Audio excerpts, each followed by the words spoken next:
Helen Maroulis, welcome to the podcast. Thank you. Thank you for having me. Yeah, I'm so excited that you got a lot going on in your life right now. You got a new documentary coming out, it's just awesome for you and awesome for wrestling that it's being done the right way. Tell us like how all this got started. Like when were you first approached for it? So I was actually first approached for this documentary. Well, actually in 2018, I was introduced to Dylan Mulek, who is the director, through Andrea Courtney, who's my manager at the time, and literally just a wrestling friend too.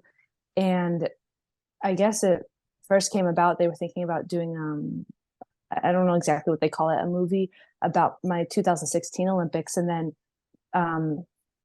Andrea just said to Dylan, like, no, you should really hear about like what she's going through right now. And so then it turned into the concept of a documentary, but it really didn't kind of really start taking off or getting filmed until maybe like a little bit 2019 and 2020. Wow. So had you already had the concussion from the tournament in India at that time?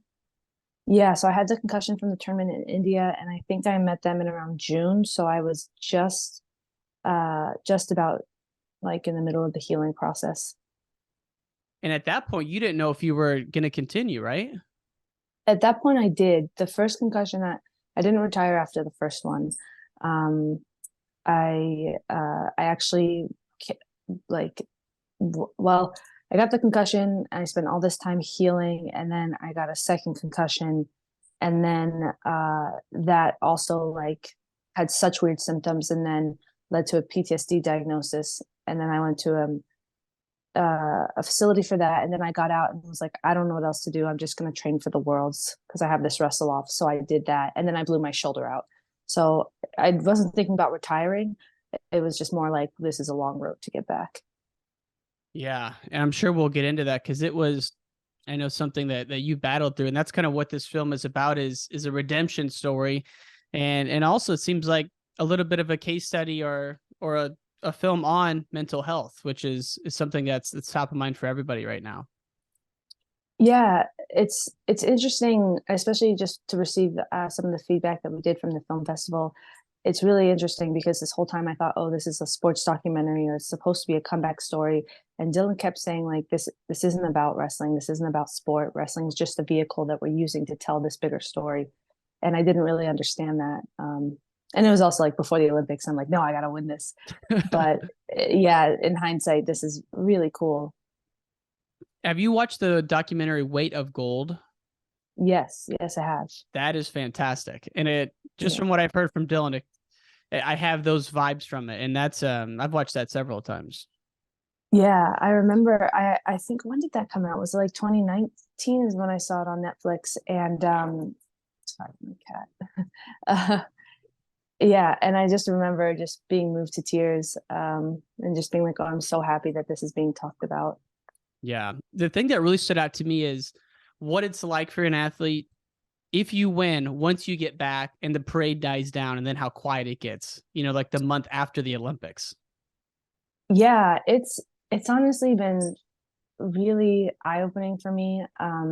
Being the first Olympic champion in women's wrestling, I didn't really have any other female to kind of go to, like, is this normal? How do I manage this? Like, I'm feeling this way, what's this whole experience like? And I remember trying to talk to Kyle Snyder at one point, and he was just like cool as a cucumber throughout everything. And I realized, like, we're just different as like as emotional beings. So it didn't really help that much. And then when Tamara went through it, she's so bright and bubbly. I'm like, oh, this is gonna be a piece of cake for her. Like, I guess it was just me and like my personality. And then to get to talk to her throughout, her journey, it made me realize, like, oh no, we feel similar. Like, this is hard in this way, or this has been challenging in this way. So it was really nice to have someone to share that experience with.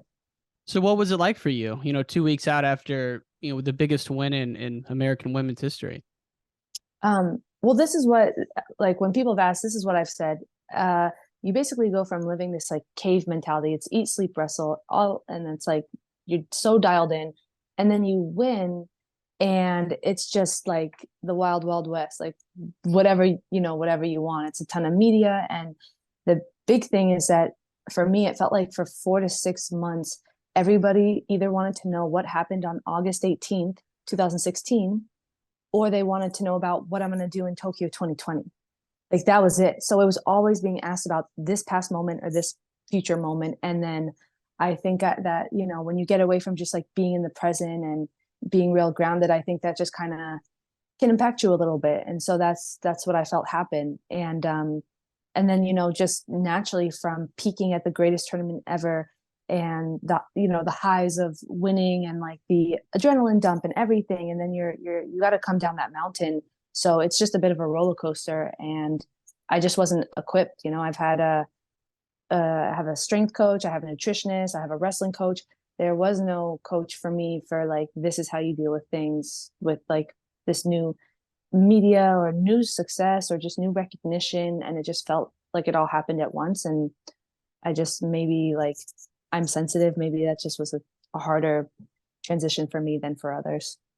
And part of it too, I'm sure, is when you're leading up to the Olympics, you had a really tough battle with the scale because you were 55. And so talk about what kind of sacrifices were made for you to go to 53. Yeah, to go to 53, it was, I mean, it was just for me, it was a 27 job, and really the hardest. It was extremely hard, like mentally and emotionally.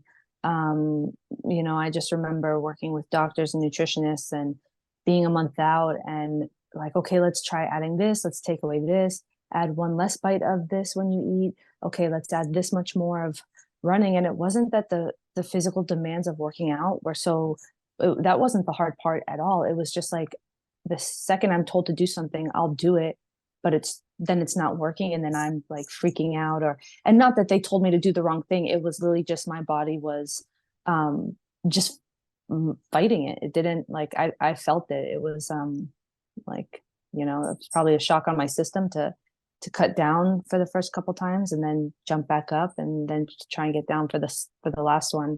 But it all came together beautifully, and I think that was my battle to maybe help me just be so dialed in, and honestly forced me on my knees praying more than I'd ever been. So it was a good experience. So you were doing it down to the bites, the number of bites you were having. I mean, everything, like supplements, bites, like listening to certain types of music while I ate, like what type of rest, you know, okay, if we add a walk at night, is it like just it really was. And it's funny because I'm actually like, I'm lighter now than I was a week before the Olympic Games, and I'm in a weight class 4 kilos heavier.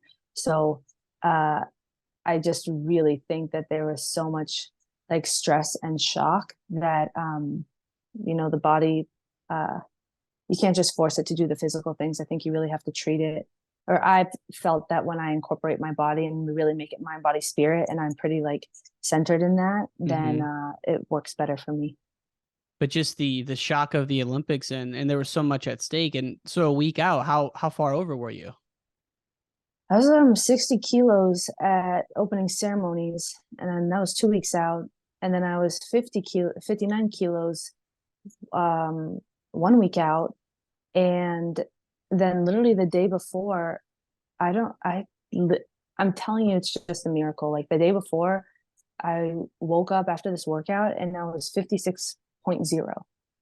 And I just remember being like, why not pray for a miracle? Like, why not just believe for something great? I'm just gonna do it. And I just remember being 56 kilos. And for me, this was golden. Like I knew that I could make weight the day before starting at 56. That was the lowest I'd ever started my weight cut.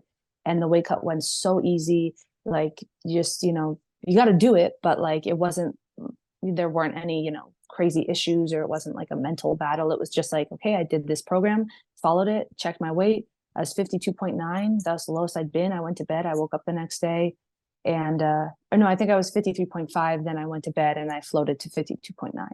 So it was Wow. just, yeah, it was such a gift. Like you said, though, it probably had not probably did have an impact on kind of your Spartan lifestyle leading into that, because there was no room for no room for air. Absolutely. And I also think, I mean, really, when you look at things fast, like why do people fast, right? It's to, you know, shed away like these extra things that we don't need, and to like really clean the body and the mind. And so my mind, my body, everything was just dialed in, and it really felt like this this fast. Basically, it was fasting for me, and that just, yeah, I was in such a beautiful place. And then I ate chocolate every day after for like 6 months straight. So that's probably also why everything was just like so difficult. That's such a wrestler's way to do it, right? It's when you're disciplined, but if not, it's off the rails. I have a little bit of a similar problem. I'll try to eat clean Monday through Friday, but on Saturday or Sunday, look out. It's on. Yeah. Yeah. I know wrestlers. So when you get to the finals, you wrestle through the tournament, you're in the tunnel, and this kind of reminds me of like the Rulon Corella match, because Yoshida was trying to go out, as the best ever, and maybe still is the most decorated. You'd have to fact check me on that, but what's the energy like in the arena that night of the finals in the tunnel? Oh man, I cannot put into words what that energy is like. There's something in general, like I would say everyone, if you're interested and you can, and it's affordable, to just go to an Olympics. Oh, LA 2028. Let's go. Let's go. But yeah, like there's literally this Olympic spirit, this Olympic energy. Like it's so, and this is why I fell in love with the Olympics. It's intention was to be pure and wholesome. It's like countries coming together around the world to to compete in a time of peace. And so, yeah. And being in the tunnel and walking out, and you're just hearing, like, I couldn't hear what people were screaming. Probably maybe all of them were screaming for Japan. Some of you, like, I literally don't even know. The thing is, I think people are just like so excited for this, that you get to see athletes like put their dream on the line, and you feel it. Like I remember just being like, this is amazing. Like I felt no stress, I felt no fear, I felt no like nerves really. I'm like, I get to feel this and experience this once in my life. Like this is so cool. Wow. So It's amazing that you were that present in the moment where you could enjoy it.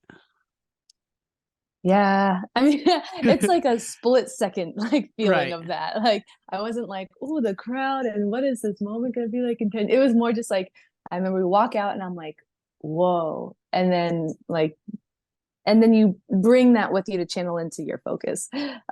So yeah. In the match, the way you wrestled it too, putting pressure on her, and the way you won it was just awesome. And it's such an amazing story. And so you win that match, you go on the media circus after, right into the 2017 Worlds, which it's just amazing to see someone win 15, 16, 17. And then you get contacted to do this film. As someone who does documentaries myself, I'm curious, what was like the interview process like? Did you guys do more than one interview, and when did that all start? I don't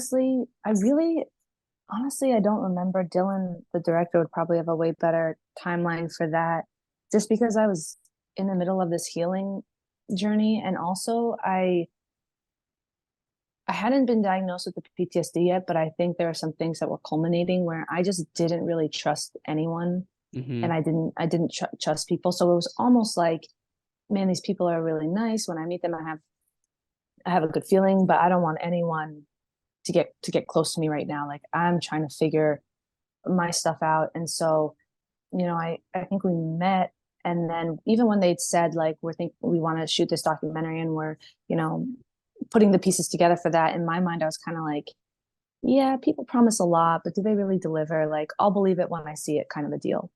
And yeah, and then they would actually just come out and film. They would just be like, well, if there's anything exciting in your life, we'd like to come film it. But it was just like a piece here and there. Like once every 6 months, they would just come film something. And so I thought, like, I don't know, it just didn't seem like it was going to come to fruition at times. So it was just cool to also see on the flip side how filmmaking can be. And it was really interesting to see And then when did you? Dylan. Yeah. I'm sorry. Go Mhm. ahead. Oh, just to see them, like how they put it together. Yeah, and when did you find out that Chris Pratt was involved in, and Tom Brady, a company that he's invested in, is producing it? Oh man, I'm so singular, like minded on my focus, because like I really just cared about the Olympics and the comeback, and that was like, I remember that they told me, I didn't take it seriously. That's how I really didn't. that's how savage you are. I mean, and here's the cool thing. It's like, mm, in a sense, like me going for the Olympics, it's like a filmmaker, like them completing their project, like that's their own Olympics. Like that's what they're focused on. And Hmm. so Dylan was doing the things that he needed to get done and for his project, and I was doing the things that I need to get done for my projects. And there was just times where he's like, "Come on, you got to tell me where you're gonna be," or like, we should come film this." I'm like, "No, no, I don't want you to film this. Like, what if they don't let you in?" And he'd be like, "You're overthinking it." So it was cool. So he really just like worked to get that done, and like really they didn't interfere with my training or anything. And so I really just didn't focus on it. And when for folks listening, we'll post a link in the show notes. But when do you know when it's going to go live to the general public? So it's actually going to go live on March 30th. It'll be across 700 theaters across the US, and it's through Fathom. So if you go to fathomevents.com and then you search like my name, which is part of the title of the film, so that it'll just come up. And actually, I think tickets go on sale today, I believe. So it'd be awesome. And just think about how many people, how many kids are going to watch this, and they'll have a moment of inspiration from the film.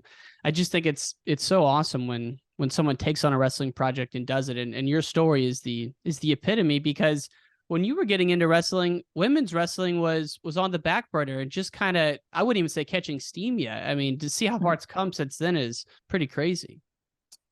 Yeah, it's mind blowing, and amazing, and it's time for it. Like all these opportunity for women. When I was young, it almost seems so far away, like it was just never going to happen.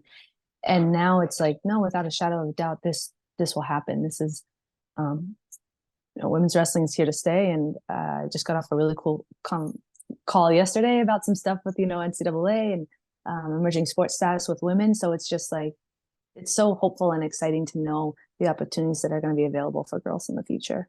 Yeah.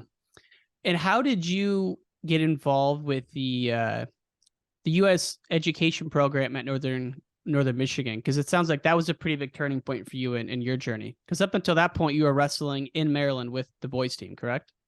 Yes. So I grew up wrestling boys in Maryland. And then my junior year, right after state, I get a phone call from Shannon Gillespie, who was the coach there at the USOEC. And he just said, "Hey, we're doing this new program where we're actually going to bring some high school girls out to live at the training center in Michigan, which is a feeder program to the Olympic Training Center in Colorado." And he just said, "What's the point of wrestling another year folk style when your goals in your future are in freestyle? And come now, just start developing with girls and with women that I remember Alyssa Lampy was out there, and I got to train with her every day, and she whooped my butt." And so it's just really, it was a much better experience to do that than I think to stay wrestling high school boys. What kind of a culture shock was it when you got to Michigan for the first time?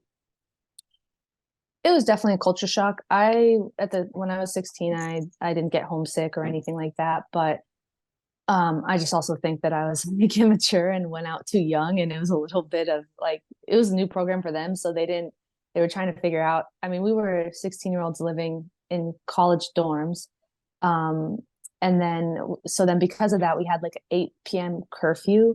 But I'm a night owl, so to just be like stuck in my room at 8 p.m. It was a little bit. But the training was really good. I remember we got to go overseas to a lot of different tournaments, and we had a training camp in Austria, and it was just cool to be exposed to more foreign competitors from a young age. So you're, instead of doing like a high school schedule, you're going around the country and doing international women's tournaments. Yeah, yeah. Basically, it was like wrestling on the women's senior circuit while you were in high school, and I think that was really invaluable for me because um, it's different now because now we have the U17, the U20, U23, and then senior. But for me at the time, it was like, this is senior, and as soon as you can get there, you should be there. And so I think it just kind of helped me because I just really focused on like competing at a senior level. I made my first world team the day I turned 17, actually, and it was not because I went out to Northern Michigan, and then all the girls were preparing to go to the world team trials that were going to be held after the Olympics in 2008.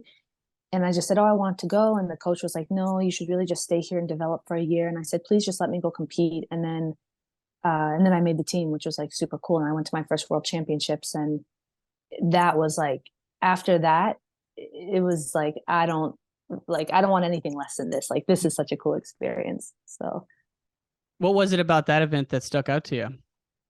so the coolest thing about that was that the world championships in 2008, they were held in Japan. And mind you, just culturally at the time, this was back uh, when women's wrestling only had 4 weight classes. And so now with non-Olympic weights or having a non-Olympic worlds, it's like the second it happened for men, it was, oh, sorry. The second it happened for men, it was recognized. But sorry, I just got a message. I didn't mean that. But before that, it was like, you know, in the US, I just felt like something like people didn't really fully respect it. It's like, oh, non-Olympic worlds for the women. And so, but when we went overseas to Japan, where the worlds were held in Tokyo, it was like the NFL over there. Like they had media, they had like gifts and the award ceremonies, and just the way that they treated women's wrestling. It was so nice to be exposed to that as, you know, a 17-year-old, and know that like, if this can exist there, it can exist here in the US. And I've seen it with my own eyes now. And then, you know, getting teched by Japan in my second match, it was just like nice to be exposed to like, here's the standard, you know. And I mean, it sucked at the time, but like, it was just like, I got to, I don't know, I felt like in my life and my career, maybe because women's wrestling was like coming up and not where it should have been yet, I was in really cool places um at a really good time in my life. Like, I was very young when a lot of things happened, you know. 4 weight classes is crazy. I forgot about that. Yeah, I know. 2012 trials, I did that. Yeah. So what is it now? Is it 6? It is, yes, 6. So it's 6 across the board for everybody. It's so cool that that's kind of the first time you saw women's wrestling in its full grandeur. And even though you didn't have a performance you wanted, it stuck out that much to you. Yeah. And I think going in, I mean, it's so different now when I go in my 20s and 30s, as opposed to like when I was a teenager. It was like, I hope to do well. Like, this is, you know, like, I don't, you know, and I've said like confidence has always been something I struggled with. So it's not that I thought I was going to go lose, but I think I was like going in hoping for like the best day ever.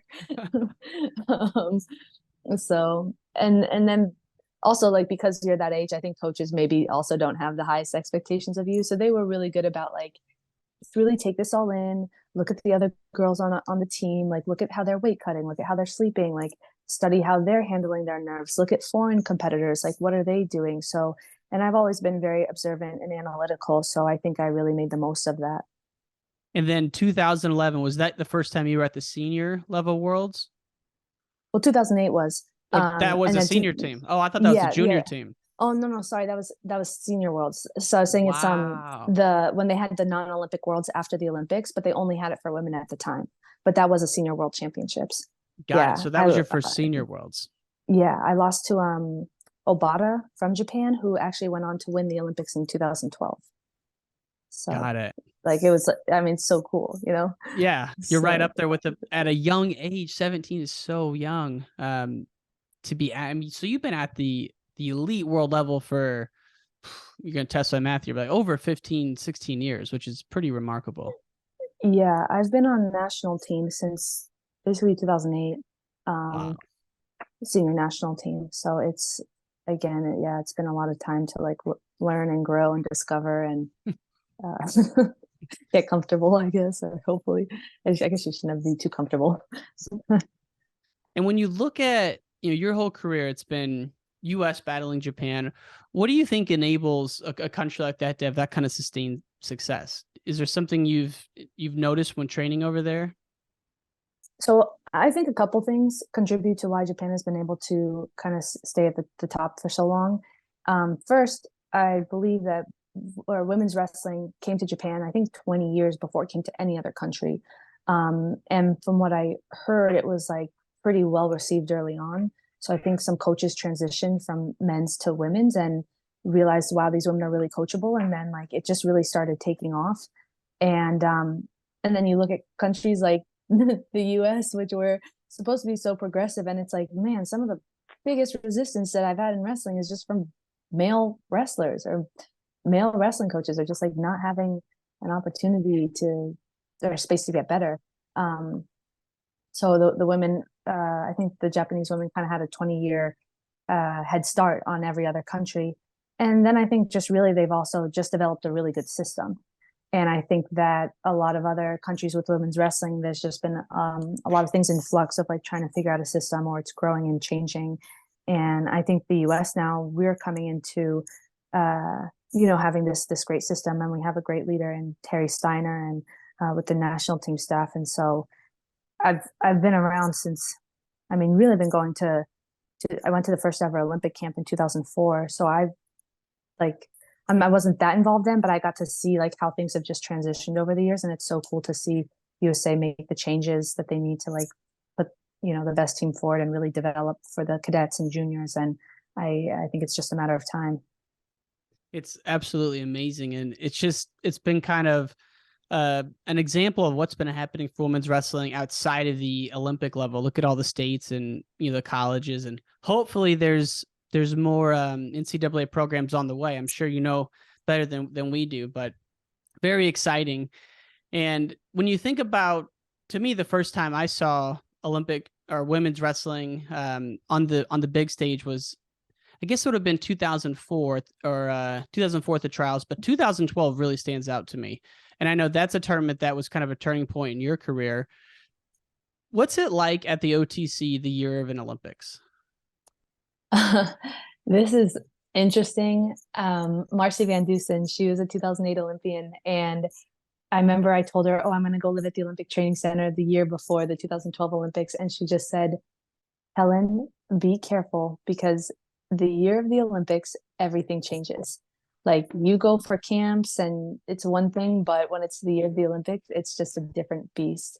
And I didn't really know what that meant until I experienced it firsthand. But it's just intense. It's like a high nerves.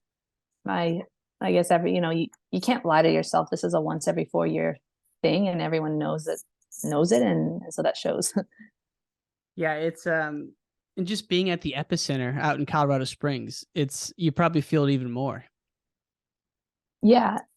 Yeah, that's actually why I love going for camps, but I've always said living at the training center is not for me, and I had to do it live it and experience it to know for sure. But I did that in 2012, and I remember I moved out, and I moved there in 2011, and I did everything, and I took a red shirt from school, and I thought, oh my gosh, I'll have all this free time to focus on wrestling.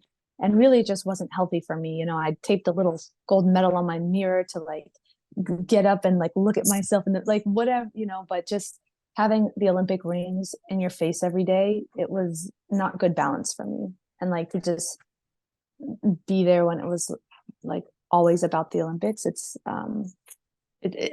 works for a lot of people. It just doesn't work for me.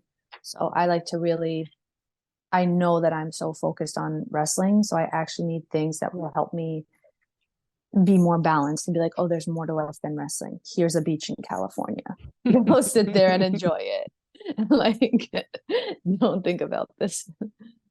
It's funny, Jared Freyer said the same thing. He said that when in 08 or 07 or 08, he was living at the OTC full time.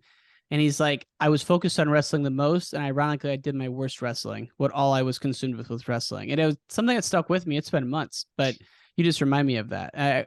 I often wonder what he meant by that, Yeah, I just think it's not,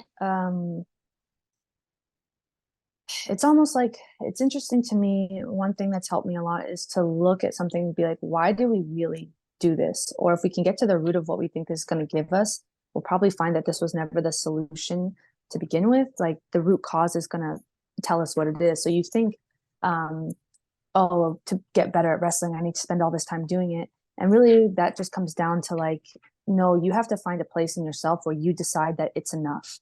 And it's very hard for athletes to just, I think, get to a place where they're like, no, it's enough for me. I know I've done enough. And it could be a variety of different things. I'm not saying that's for Jared. I'm just saying I think there's always something underlying. And we think that the more we make it about wrestling, the more it'll take care of everything. But really, it's like, that's not the thing we actually had to take care of. Like, the wrestling will take care of itself when you take care of these other things. And the other things are not wrestling related. Yeah. Like, my faith played a really big role when I, started believing in God. It was like the year before the Olympics in 2012. And, I lost and I was really angry and bitter. And after I said, okay, like, I'm going to come back, but I'm going to do it your way this time. And I just remember life just stopped. It had nothing to do with wrestling.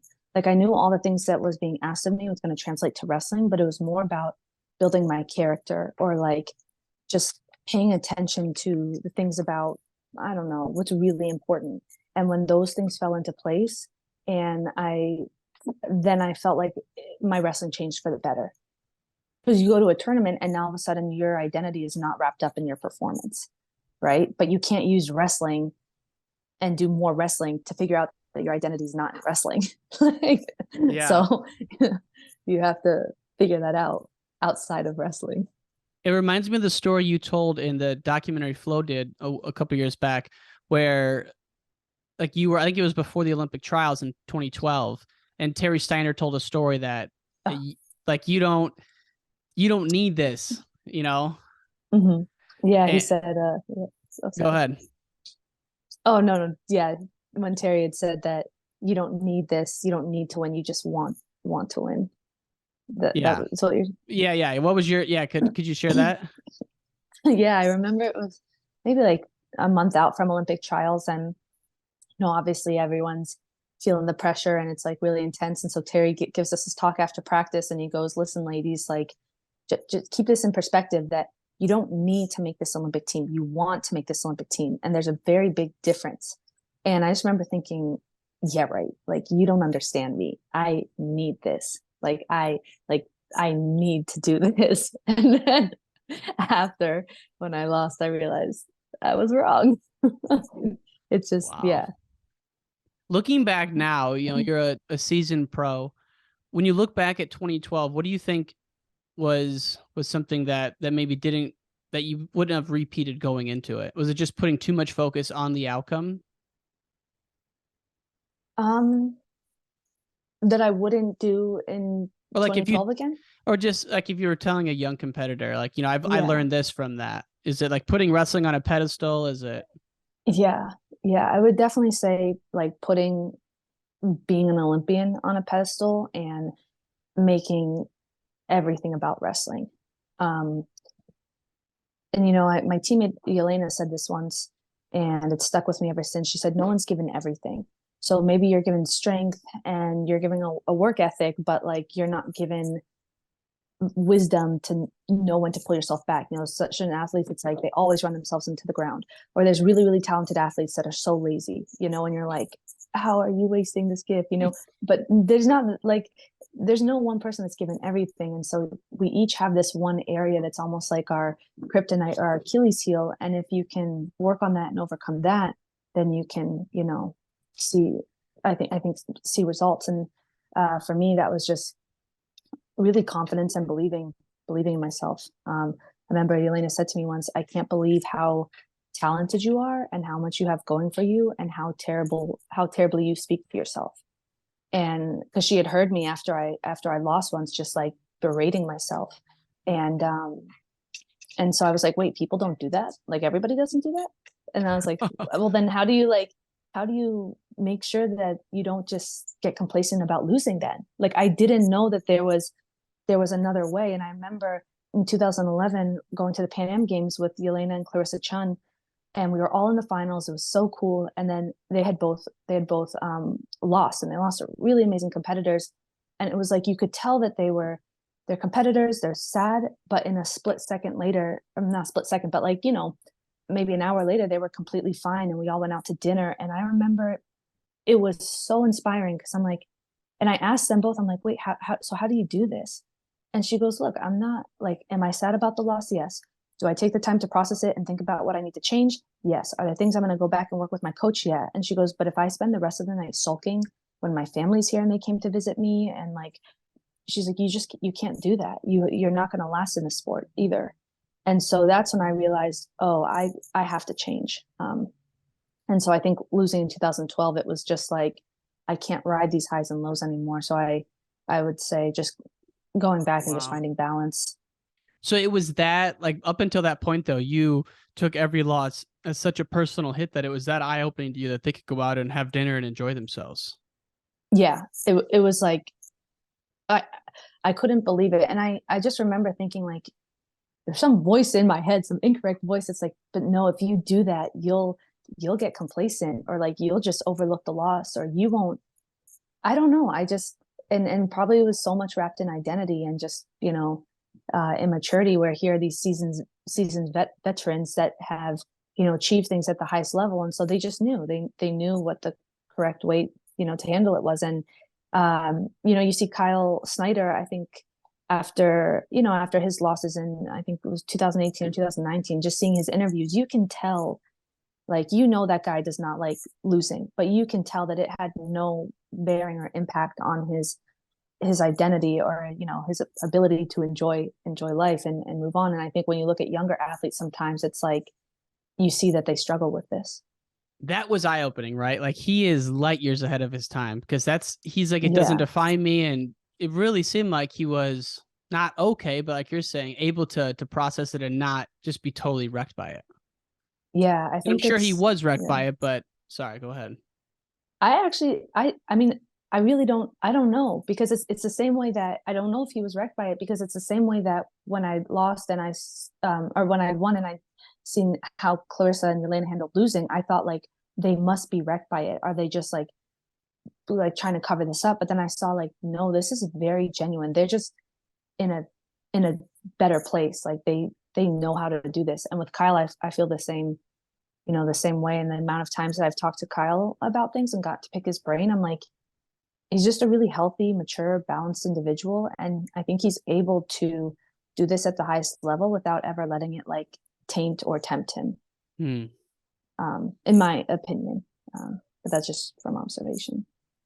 It's interesting because I'm just thinking about all the great champions you've seen in women's and men's, and obviously your own career is Hall of Fame caliber, but man, you've seen everyone from basically '08 through now. I mean, and that's been one of the best eras in American wrestling.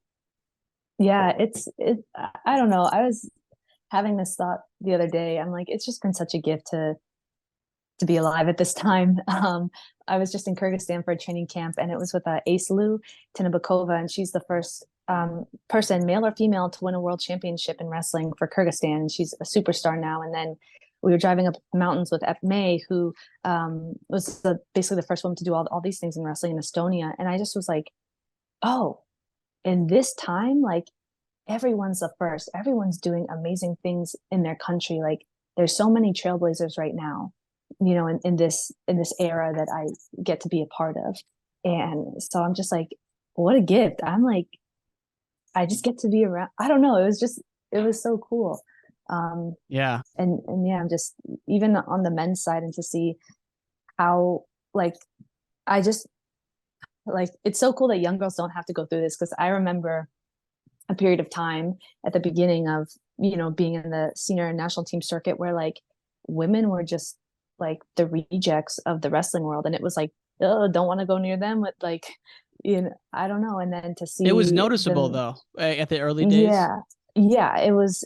And yeah, and it was such a struggle. And to have the men's team that we do now that supports the women that are our friends. Like I was on a junior world team with Kyle Day in like 2007, me, Kyle and Vicky, and we were friends then. And there wasn't anything like, oh, women's wrestling isn't cool or anything like that. And then to see it come full circle on the senior level, and even internationally, like there's some countries I go to that I thought, oh man, they probably don't respect women's wrestling, or they do it in an instant. You go train with them, and then they see. And that's kind of what I've really just had to do.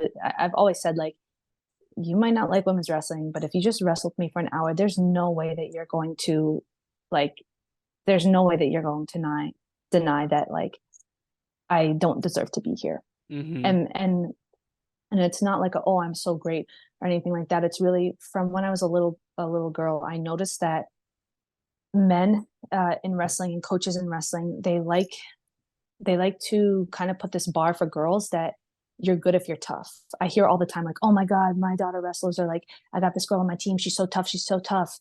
And I'm like, that's your benchmark because you're surprised at a girl being tough. But that's not your benchmark for a guy. It doesn't surprise you that a guy's tough. You don't tell me a guy's tough. You're like, oh, I got this great wrestler. And so it was like sometimes Interesting. so for me, anytime someone would compliment something that I felt like didn't equal over, like with the men, it was out of my head. And the one thing that I wanted to always hear was, your technique is good. Because I'm like, if your technique is good, it has nothing to do with gender. Mm. And so my technique and my body position, like that was the most important thing. And now it's cool because I'll wrestle like college wrestlers, Olympic athletes, Olympic coaches, and a lot of like different athletes have said like, oh, your body position is amazing. Like not for a girl, it's just amazing, period. Or like, it's really hard to get to your legs, or wow, you're like really strong in this position. So it's so cool that they're not looking at it as, oh, you're just decent for a girl. It's like, no, you're actually like a good wrestler. And that was something that I've always wanted to like pride myself on. And when you think about your technique game, the position, the low level, the starting with the wrists, talk us through like how you broke down, learning technique, like when you're at your prime. So for example, it's 2015, 2016. When you're done with practice, are you going and watching film of people? Are you thinking about technique, journaling about it? How did you go about that? I would say for me, it started before that. So it started at a very young age. When I was in middle school, I went to this. My mom took me to this, club, one of the best clubs in Maryland, if not the best. And they're just like, nope, we don't want any girls. And mom just kind of warmed down, and eventually he let me in. But it was such a strict practice. Like you had a list of everything that we were going to do from like 6 o'clock to 6:05, this to this position, 6:05 to 6:10, this transition. And he would say, if you don't know this, you need to ask before the beginning of practice, because when I call it out, you have to do it. And if you do it wrong, you guys are in trouble.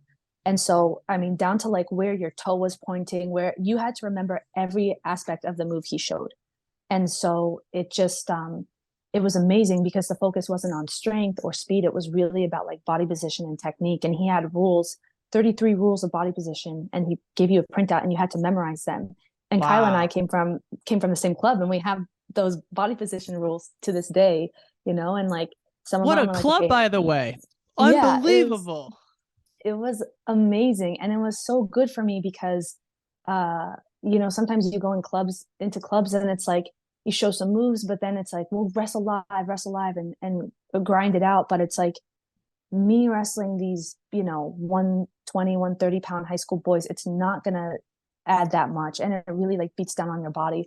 But to be in a practice room where from like 6 to 8 p.m. you had to go through just a plethora of different moves and positions, and you had to know everything. Like I got whacked before, like, yeah. And then it was cool because he would always have one guy that would show the move, and I just thought this guy was so cool because he knew every move and he was the demonstrator. And then he graduated, and a few years later I became the demonstrator. And so coach would be like, all right, Helen, show this. And I could not, like, it better have be perfect. And so whatever partner you had, you might have a new partner that day that has an awkward feel, but you need to make sure that you still move them in this way and get to this position. And otherwise coach is going to be pissed. So it was that also helped me, because then when I went into other clubs or program, I was used to just being so detail oriented. So if a coach doesn't fully explain something, or maybe there's things they're doing that they don't even think about because it's natural to their body, I would really try and pay attention and pick up on, because I wanted to completely mimic exactly what they were doing. And Wow. I think that helped me a lot. Down to the detail. Do you Oh remember yeah. any of those positions, the list? Yeah. So some of the rules of body position, like one was like elbows never further than 3 inches from your ribs.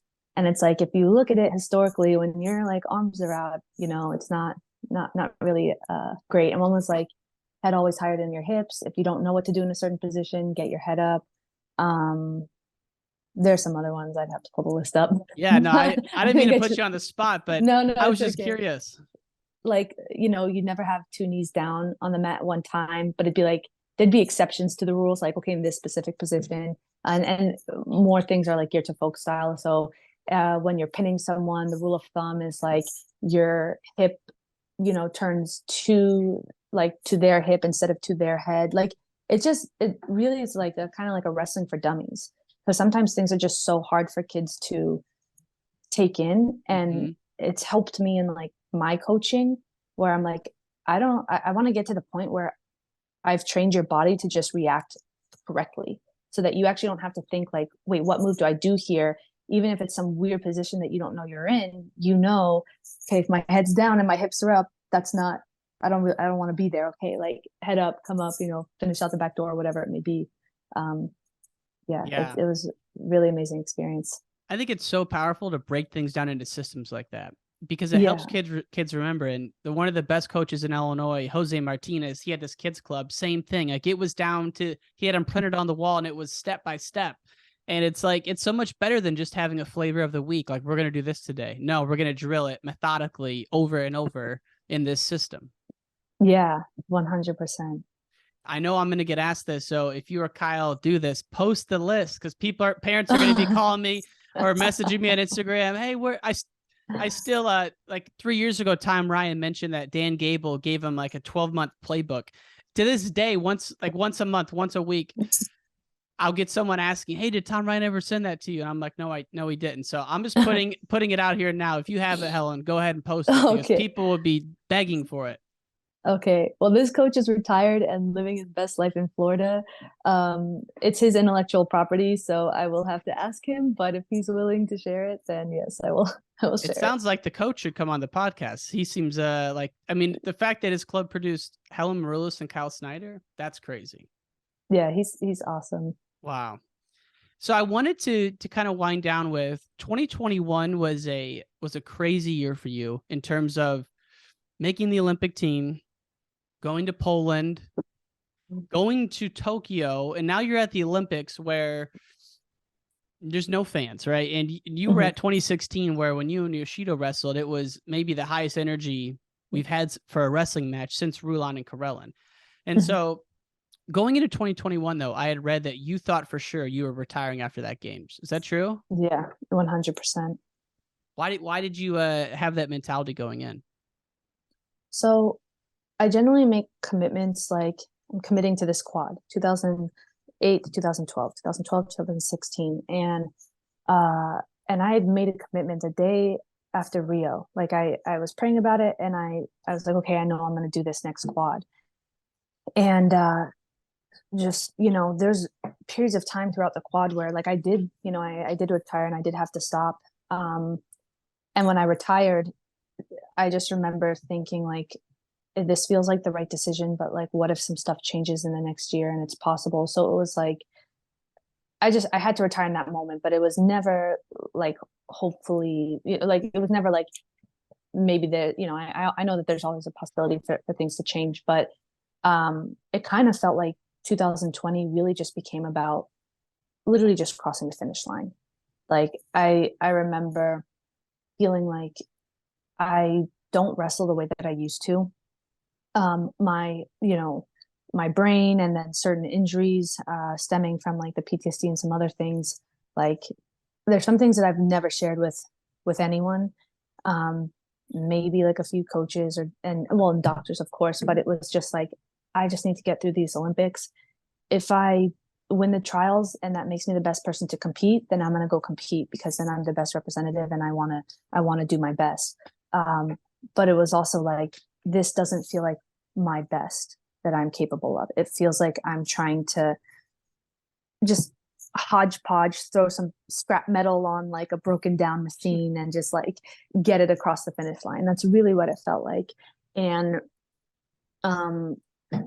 it wasn't till literally 2 days, really like the day before, when the draw came out for my weight class, like the day before, something changed. And I remember I saw my draw, and it was like, you have the world champ from China, and then you have the girl that just beat you 8-2 in Poland, and then you're going to have Kauai. And I just had this rush of, they were nerves, but there was a rush of excitement. And I just was like, this is the last, like, I did it. I made it here. Like, we're just dragging like the, the pieces that have fallen off the car, and like the fumes are up everywhere, but like we're dragging this thing across the finish line. And I just remember being like, wow, this is my last tournament ever. And these nerves are the last nerves I'm ever going to feel in this way. And me just sitting in this hotel room and just waiting for the hours to come until tomorrow starts, like, I'm never going to feel this again. And I was like, I don't know what's going to happen tomorrow. It's a tough draw. And I was like, I don't care about anything. I just would love, like, for my last time on the mat to just wrestle the way that I did before. Like, just not have to question my health, just be healthy, be happy, just wrestling off my instincts and enjoying the moment. Like that, I will have no regrets if I can finish off that feeling. And I don't want to have fought to come back and then wrestle scared and timid and then spend the rest of my life being like, well, why couldn't I just check in and be in the zone and go do it? And so just in being so intentional about that, the next day when I competed, it just felt like that. It felt like being on a high the whole day. I had this layer of peace and joy over me that was unexplainable, and I loved every second of wrestling. And it felt, and even like some comments were like, oh, that was vintage Helen, or like, we haven't seen that Helen in a while. So I knew that also showed, and I was like, wait, but if I just got this back, I also don't want to stop now. Like, this is what I was trying to get back this whole time. Like, I don't want to just experience it for one tournament. So it's kind of just been like, as long as I can feel that and compete like that, I want to keep competing. It's crazy that your body and your mind, you went through so much, just battling, struggling, pushing, and improving yourself during 2016 to 2020. Then it's 21, but it literally took to the morning of the weigh-in to when you finally got your wish of, hey, I want to wrestle like I used to. That is just amazing that it happened at that moment. It's like you never know how close to gold you are until you get there, right? Like, it's so easy to stop before then. Yeah, it's interesting because it's almost very similar to what happened in 2016. Like, the weight, it like literally just didn't come together until the night before.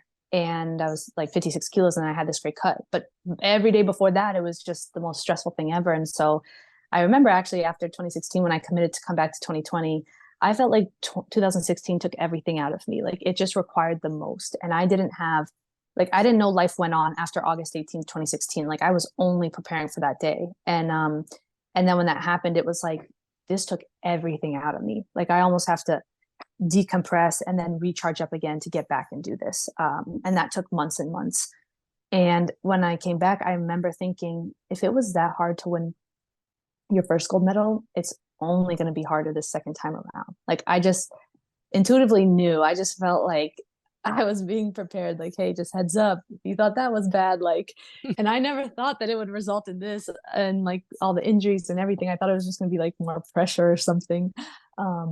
But yeah, 2020 ended up being way harder, but kind of that same thing, like literally the day before, just, okay, it came together. This is awesome. So I can't believe it was the day after you beat Yoshido that the next day you decided you were going to make a go for 2020. Like, already the next day you're thinking, what's next? Well, I journal, and I was doing this kind of like journal prayer fast. And so the first like hour of my day, I would read for 30 minutes and journal for 30 minutes. And so I wasn't going to stop that right after. So the next morning when I went to journal after winning the Olympics, it's like my hand was shaking. I was like, oh my gosh, so many emotions. And I just remember thinking like, I would love to do this again. Like, is that selfish? Is that like wrong of me to want that? But like, I do want it again. This was such an amazing, feeling and experience. And I had, read this passage in Joshua 8, and I felt like that was my confirmation. And so I was like, okay, I'm going to do it again. So your hand was shaking. You had that much excitement, energy, nerves running through your body the next day when you sat down to journal. Yeah, it's crazy. But I also don't really sleep the night after tournaments because I think of all the adrenaline. So it's just that compounding with like everything else. Wow. That is just, it's so fascinating to hear about it. And the only other thing I wanted to ask you is, when you look back at 2019, and there's people out there who, I'm sure have had concussions, and concussions in wrestling is not something you really hear that much about. So I remember hearing about it from you, and that was the first time kind of took a step back and had some awareness about it. But for you, like, What kind of things did you experience after the first and second kind of round of concussions you had? Like symptom wise or Yeah. treatment wise or Yeah. so the first concussion happened in India. Oh, sorry, it's like a ambulance. No worries. I kind of live close to the street here. Um, the first concussion happened in India, and that one there was just so much that was going on because I traveled overseas. I just had surgery on my thumb, so we just didn't know like what was causing what.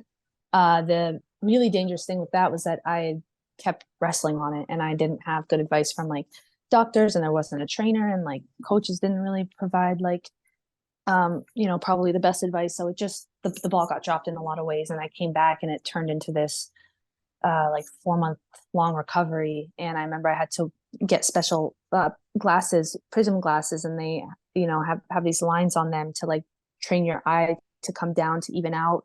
I was having to use noise canceling headphones, but you'd have to use them in loud places, but then you'd have to know how to like wean yourself off of them in quieter places so that your brain doesn't get like so desensitized to sound that then it's like it makes you anxious. It was just Wow. there's balance issues, vestibular issues, and then my personality had changed, and I was working with some specialists, and I didn't know at the time. I guess it's called like when you revert back to monkey brain, but it would almost feel like the way I describe it is if you have a phone and your battery's 100%, everything works, and when you bring it down to 20%, the screen gets dim. There's nothing you can do about that. Like you can't override it. That's it. When you bring that to 10%, now you can't use your flash. You can't use your flashlight or anything like that. Certain features, it's just like, that's it. They're cut off. And so that's kind of what happens with the brain is that maybe you start at 100% battery, but normally people can end at 90% at the end of the day or 80%. Like you could still do everything if you needed to. You can push yourself, you can override a lot of things, but with the concussion, it's like 2 hours into the day and there's just certain functions I can't do anymore. Like if I'd had a conversation and made eye contact, that was it. Like I couldn't have another conversation throughout the day, or like my like jaw would lock up, or my autonomic nervous system wouldn't regulate. Like weird things happened. And then towards the end of the night, if I pushed it a little too hard, maybe I had 3 conversations that day, and it would be so difficult because I like to talk to people, and I really like, and I would think, oh, I'm fine, I feel fine in the moment, and the second I would walk away, like my head would be throbbing, and then I realized, oh no, this is not going to be good. And sometimes that would revert into this monkey brain where I would start hearing voices, and it just felt like my brain had checked out and something else took over, and it was just like so scary. And I remember just going to bed so many times, like, oh crap, oh, I shouldn't have done that. I pushed it too much. If I could just go to sleep, I'll recharge my brain and I'll wake up in the morning and I get to start the next day, maybe at 60 or 80%. But like, I just got to go to sleep. I just got to get to sleep. And it was just like that for many, many months. And there were different, like, other different, like symptoms or issues came up around each of the different concussions. Like, I had really bad vertigo, at one point. And so that was just like, laying in bed all day, going to the doctors at the training center, having them do the Epley maneuver, see if they can like fix it. Nope, doesn't get fixed. Just go back and lay down. We'll try again the next day. And you're just doing that every day. So that was pretty wild. It's crazy that something you take for granted, like having a conversation, all of a sudden that's now a chore. Yeah, it was like very, very eye opening to me. Um, yeah, to just have like basic abilities taken away, or to just be laying on your couch and being like, I want to think, about some things, but I know if I think about it, that's like taxing for my brain. So I'm just supposed to lay here and do nothing. So that was like a really big identity crisis, and probably like uh I'm grateful. I'm grateful that it happened, because I think that it helped me. I think it ripped out a foundation that wasn't really solid to begin with. Like certain things about in my personality or in my life, it's like things got ripped away that I couldn't even potentially try and hold on to. Like things had to be start over from scratch again, and so that was like really helpful for me. Like learning boundaries. It was like I'm saying no because I literally have to, and Mm-hmm. and then that helped me to develop like I like to say no and have boundaries. And no, you're not ever going to tell me what's best for my body and push me. And I'm not going to risk it for the both of us to figure it out, because I'm the one that has to deal with the consequences of it. And, Wow. and that was, you know, it's like, and I've told athletes this, like, don't be a people pleaser, because at the end of the day, you're the one that suffers for it. You're replaceable to everyone except yourself. Like That no one else had to sit with me alone in the room in the dark, you know, laying for hours so that my anxiety attacks would go away, or so, you know, that my brain would calm down. No coach, no other athlete, no one has to sit with you in that except yourself. And so it was like, I'm not replaceable for myself. And when you're at the depths of that, are you even thinking about wrestling, or that's so far removed you can't even consider it?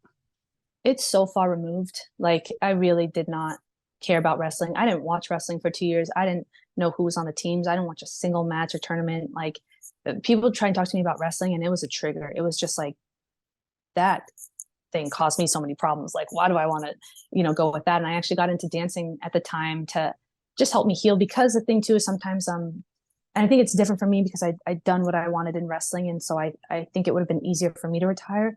But I think when like young athletes get concussions, it's like, no, that like, wait, I still have all these goals. So they hold on to wrestling. But I think that for me, it was like, I started dancing, and it was, I need something that fills my soul the way that wrestling does, but that's not taxing like wrestling. And because when you find that you just cut everything out, that also can like kind of make you spiral too, because you have to think, if you're this, you know, person that you're creative and you enjoy a sport and you enjoy creating with your body, you also don't want to just cut that off cold turkey either. So it was such a weird space of like trying to find this balance and then like never overdo anything. And, you know, I yeah. love how you said wrestling stimulates a creative part of your brain. A lot of people don't think about it that way. You know, they think about the brute of it, the grinding, the pounding, but for you, it's a creative thing. Yeah, wrestling is 100% like art to me. Um, you know, I just started playing an instrument, and I would say there's certain activities, and I guess you could do it for any activity, but for me, I just find that certain activities like wrestling, it requires you to be so present.